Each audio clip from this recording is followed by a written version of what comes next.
Assalamu alaikum, student mathematics 4024. Welcome to Maths Guru. Student, this is a question on further trigonometry. As you know, the trigonometry has been divided into two parts. The first part is called the basic trigonometry. In the basic trigonometry, we deals with the right angle triangle and the elevation depression concept.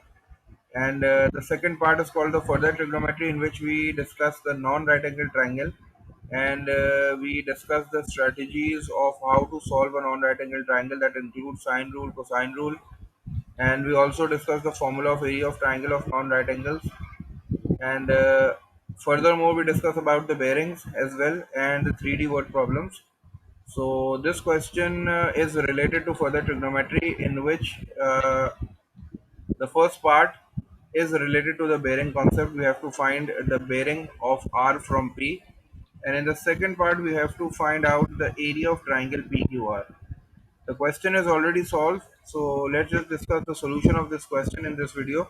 We will also discuss the cosine rule as well in this video, and how to write the formula of cosine rule when we have to find out the angle. So I hope this video will be helpful for you. Let's just begin the solution of the question. First, I am reading out the question, and then we will decide what we have to do.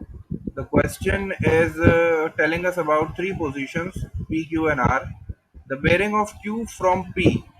The bearing of Q from P. अब देखो यहाँ एक चीज तुम्हें जो है वो ख्याल रखना है कि नॉट में हमेशा फ्रॉम के बाद वाले लेटर पे बनाता हूँ। ठीक है, बेरिंग के कॉन्सेप्ट में हमने दो तीन चीजें ही देखी थी। बेरिंग जो है वो इतना आता नहीं है, 1 या 2 मार्क्स का आता है ज्यादा से ज्यादा। तो बेरिंग के कॉन्सेप्ट में हमने ये देखा था कि भाई बेरिंग जो है ना वो मार्क करना बड़ा इंपॉर्टेंट होता है। अगर आपने बेरिंग को मार्क ही सही नहीं किया तो you will not be able to find out the exact answer. तो अब ये मुझसे कह रहा है कि bearing of Q from P, तो पी पे नॉट बनाएंगे जो कि ऑलरेडी बना हुआ है, और फिर नॉट से जो है ना वो हम क्लॉकवाइज डायरेक्शन में मूव करेंगे। कहाँ तक मूव करेंगे? जहां तक हमें लाइन पी क्यू या क्यू पी नहीं मिल जाती। तो ये लाइन पी क्यू है जो कि पी और क्यू को ज्वाइन कर रही है। तो ये वाली जो बेरिंग है, ये जो 54 दिया हुआ है, this is basically the bearing जो कि क्वेश्चन में ऑलरेडी मेंशन है। ठीक है, और वो यहाँ फिगर में ड्रॉ भी हुई हुई है। आगे कह रहा है P Q is equal to 250 metres, तो पी क्यू की लेंथ भी उसने दी हुई है 250 मीटर्स। क्यू आर उसने दी हुई है 340, तो क्यू आर भी है, और पी आर उसने मुझे दी हुई है 160 मीटर्स। तो पी क्यू आर जो ट्राइंगल है, इसकी तीनों साइड जो है ना मुझे गिवन है।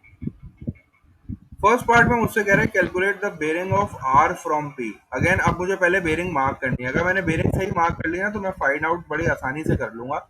अब देखो, फ्रॉम के बाद वाला लेटर है पी, फ्रॉम के बाद वाले लेटर पे फोकस करना है। फ्रॉम के बाद है पी, तो पी पे नॉट बनाना है जो ऑलरेडी जो है वो बना हुआ है।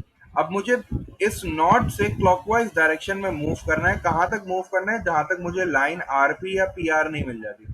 तो लाइन पी आर कहाँ है?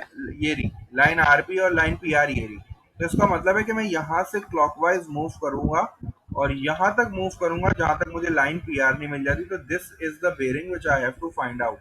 मुझे ये वाली बेरिंग चाहिए।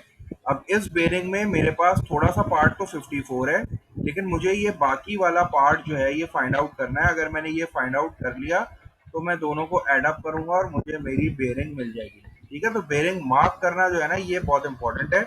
अगर आपने बेरिंग को सही तरीके से मार्क नहीं किया तो आपको पता ही नहीं चलेगा आपको फाइंड आउट क्या करना है। तो अब मुझे क्लियर हो गया कि भाई मुझे जो है ना ये पूरा ब्लू वाला एंगल चाहिए। इसमें से थोड़ा सा पार्ट है 54, ये ग्रीन वाला पार्ट जो है ना मुझे फाइंड आउट करना है। और इस क्वेश्चन के 4 मार्क्स है, इसका मतलब है इसमें वर्किंग होगी।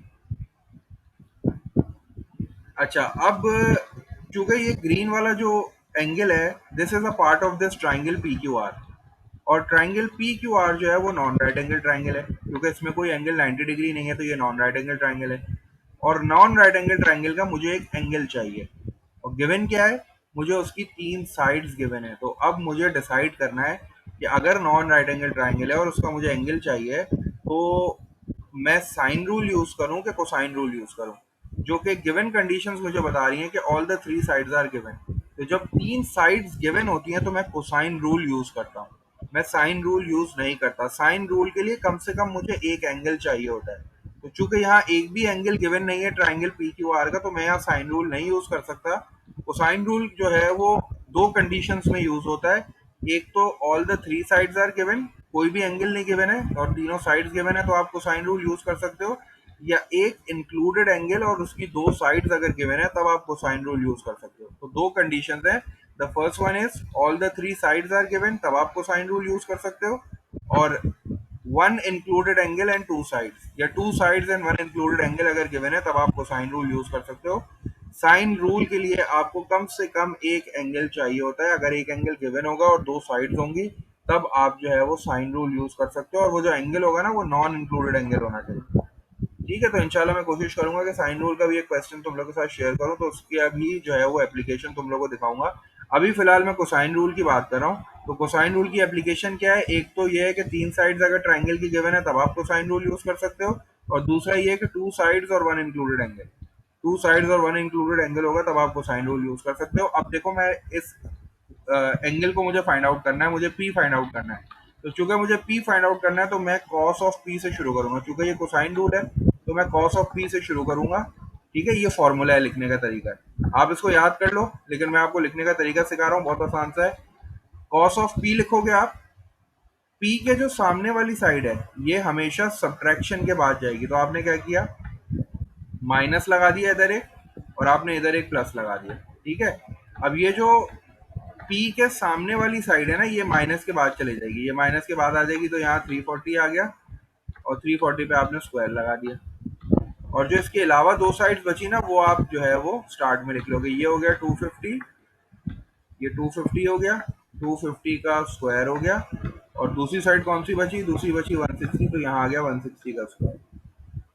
ये तो मेरा न्यूमरेटर आ गया। अब डिनोमिनेटर के लिए क्या करना है, डिनोमिनेटर के लिए सिर्फ कुछ नहीं करना, 2 लिखना है, और जो फर्स्ट टू साइड्स है ना जो ऐड हो रही हैं बस उनको ब्रैकेट में लिख देना 2 के साथ, मतलब वो मल्टीप्लाई हो जाएंगी। तो 250 आपने यहाँ पे लिख लिया, और फिर आपने ब्रैकेट क्लोज किया और आपने यहाँ 160 लिख लिया। तो ये जो है तरीका है कोसाइन रूल लिखने का फॉर द एंगल। जो एंगल तुम्हें फाइंड आउट करना है वहां से शुरू करो, उसके सामने वाली जो साइड है वो सब्ट्रैक्शन में चली जाएगी, बाकी दो एडिशन में आएंगी स्क्वायर्स के साथ, और डिनोमिनेटर में भी 2 आएगा, और यही दो फर्स्ट टू साइड आ जाएगी। अब आप कैलकुलेटर यूज करो, कैलकुलेटर यूज करने के बाद जो है वो आप कॉस ऑफ एक्स की वैल्यू निकाल लो। क्योंकि मुझे एंगल चाहिए तो मैं कॉस को शिफ्ट करूंगा, दूसरी साइड पे इन्वर्स हो जाएगा, क्वाड एंगल आ जाएगा, वो आ जाएगा 110.106। तो ये जो है ना एंगल पी की वैल्यू आ गई। तो मैं यहाँ लिख देता हूँ कि ये जो एंगल पी मैंने फाइंड किया है बाय यूजिंग कैलकुलेटर, क्योंकि पेपर 2 का क्वेश्चन है, तो ये आ रहा है 110 आ गई 110.106। अब मुझे बेरिंग चाहिए, तो मुझे जो है वो आइडिया है कि मुझे जो है वो ये ब्लू वाला एंगल चाहिए, तो ये ग्रीन वाला आ गया 110.106, ये 54 है। In order to get this complete angle I will just add these two. मैंने बेरिंग के लिए दोनों को ऐड कर दिया, 54 प्लस 110.106, तो मेरा जो फर्स्ट आंसर आ गया दैट इज 164.106। अच्छा, सेकंड पार्ट में उसने कह रहा है कि just find out the area of triangle P Q R. Area of triangle P Q R, चूंकि ये नॉन राइट एंगल ट्राइंगल है तो इसका मेरे पास फॉर्मूला होता था।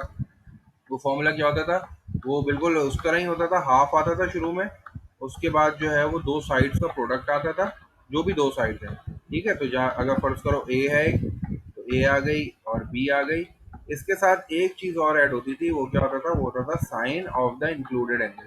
इन दोनों साइड्स के दरमियान जो एंगल बन रहा है उसका साइन आपको चाहिए। इसका मतलब है अगर मुझे ये एरिया वाला फॉर्मूला यूज करना है तो इसके लिए डेफिनेटली मुझे इंक्लूडेड एंगल और दो साइड चाहिए।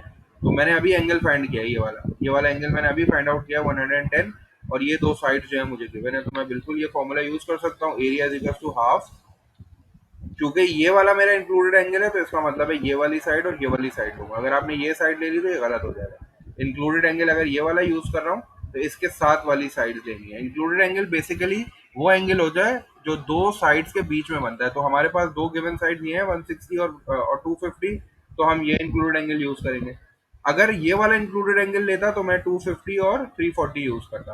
अगर मैं ये वाला इंक्लूडेड एंगल लेता तो मैं 340 और 160 यूज करता। अभी मेरे पास सिर्फ ये वाला एंगल है, तो मैं कौन सी साइड यूज कर रहा हूँ, 250 और 160। तो मैंने 250 लिखा, 160 लिखा, और साइन ऑफ 110.06। कैलकुलेटर से जो है वो एरिया फाइंड आउट कर लिया। जो मेरा एरिया आ रहा है मीटर स्क्वायर में दैट इज 18781.165 मीटर स्क्वायर।